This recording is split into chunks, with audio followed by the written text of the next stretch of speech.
नमस्कार, मैं पंकज प्रसून। दोस्तों, भारत की पूर्वी सीमा पर यानी बांग्लादेश और भारत के बॉर्डर पर कुछ बहुत बड़ी अनहोनी होने की आशंका है और इस बात के पुख्ता सबूत मिले हैं।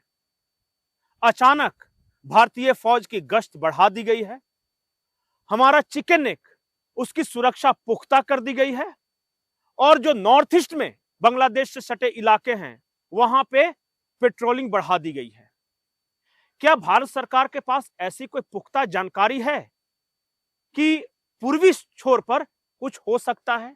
क्या पाकिस्तान अपने आईएसआई की मदद से बांग्लादेश के रास्ते कुछ बड़ा करने की कोशिश में है?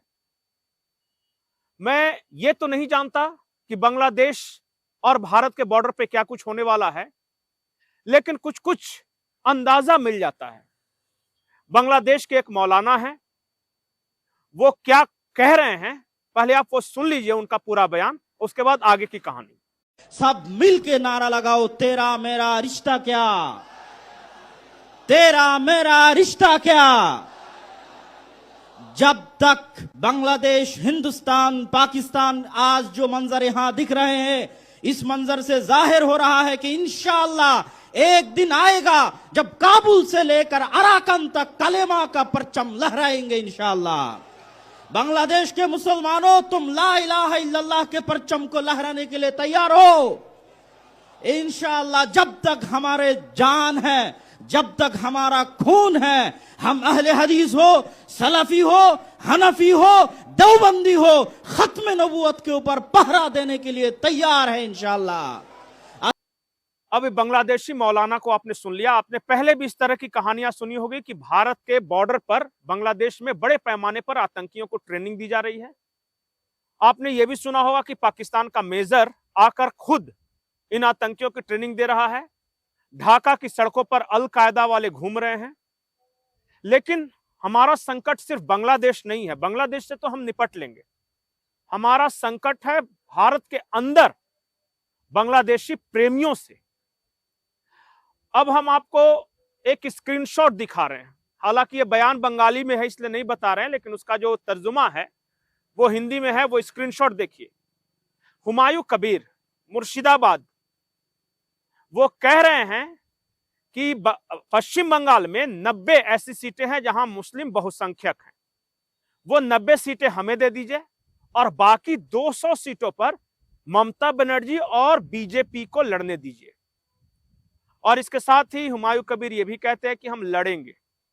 हमारा सवाल यह है कि हुमायूं कबीर किससे लड़ेंगे और क्यों लड़ेंगे? क्या उनकी लड़ाई इस देश के हिंदुओं के साथ है? और अगर ऐसा है तो बेहद खतरनाक है। हुमायूं कबीर इस देश के हिंदुओं के साथ, हिंदुओं के खिलाफ लड़ना क्यों चाहते हैं? यह बात किसी की समझ में नहीं आई। लेकिन यह समझा दिया उत्तर प्रदेश में बैठे एक और मौलाना ने। ये मदनी साहब हैं और ये कह रहे हैं कि इस्लाम से हर कोई डरता है, मुसलमानों से डरते हैं और ये डर कायम रहना चाहिए। मैं क्यों बोलूं कुछ? अरशद मदनी साहब का बयान आप खुद सुन लें। जो फिरका परस्त ज़हनियत डरती है, मैं कहता हूं वो एटम बम से इतना नहीं डरती जितना इस्लाम से डरती है। जो कुछ कर रहे हैं, जो कह रहे हैं, हम उनको सुनते हैं।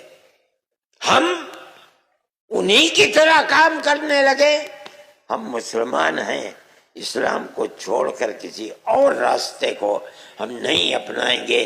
इस्लाम पर हम जीते हैं, इस्लाम ही पर मरना चाहते हैं। हमारा मजहब प्यार और मोहब्बत का मजहब है। हमारे मजहब से दुनिया डरती है, हमारे खिलाफ प्रोपेगेंडा करती है, हमें बताती है कि ये दहशतगर्दों का मजहब है। मुसलमान को कहते हैं कि मुसलमान गैर मुस्लिम को जीने का हक नहीं देता। तो ये थे अरशद मदनी। वो थोड़ा क्लियर कर रहे हैं, बांग्लादेश के मौलाना और साफ कर रहे हैं और हुमायूं कबीर बीच में अंदाजा दे रहे हैं। मेरा सवाल बस एक है, क्या ये देश धीरे धीरे धार्मिक युद्ध की तरफ बढ़ रहा है? क्या आज न कल इस देश के अंदर से एक और पाकिस्तान बनाने की साजिश रची जा रही है? क्या इस देश में कोई ना कोई तो ऐसा है जो इस देश के टुकड़े करना चाहते हैं? क्या हमारी तैयारी पुख्ता है? कहीं ऐसा तो नहीं कि हम भारतीय फौज के भरोसे चुपचाप बैठे हुए हैं और अपने हिस्से का काम नहीं कर रहे हैं?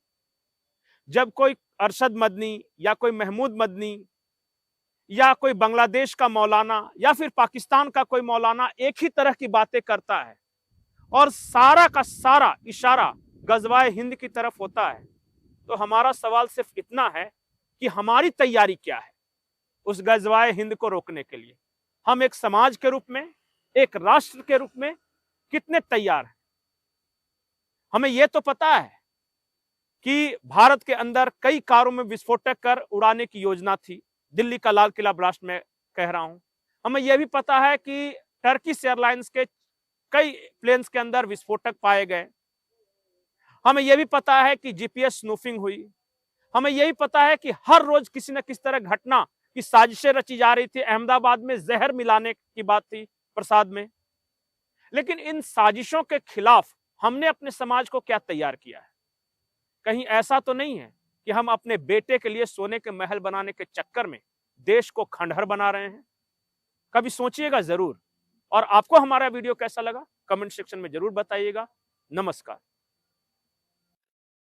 इस्लाम की तालीम ये है जो मैं आपके सामने बयान कर रहा हूं। अगले जुमले में फरमाते हैं, वइज़ा हकमतुम बैनन्नास अन तहकुमू बिल-अदल। अगर हिंदू और मुसलमान का झगड़ा है, ईसाई और मुसलमान का झगड़ा है, यहूदी और मुसलमान का झगड़ा है, वो दोनों मुत्तफिक हैं कि ऐ मुसलमान तुम फैसला कर दो। कुरान क्या कहता है? अगर तुम हाकिम बनते हो फैसला करने के लिए तो मजहब को देखकर फैसला न करना, तुम्हारा हर फैसला अदल और इंसाफ का फैसला होना चाहिए। इस्लाम की तालीम है। मुसलमान के दिल के अंदर बड़ी कीमत है। अल्लाह के नबी ने यही तालीम दी है। एक इंसान दूसरे इंसान का भाई है, एक माँ बाप की औलाद है, सब के सब आदम की औलाद है, चाहे बाद में किसी ने किसी मजहब को अपना लिया।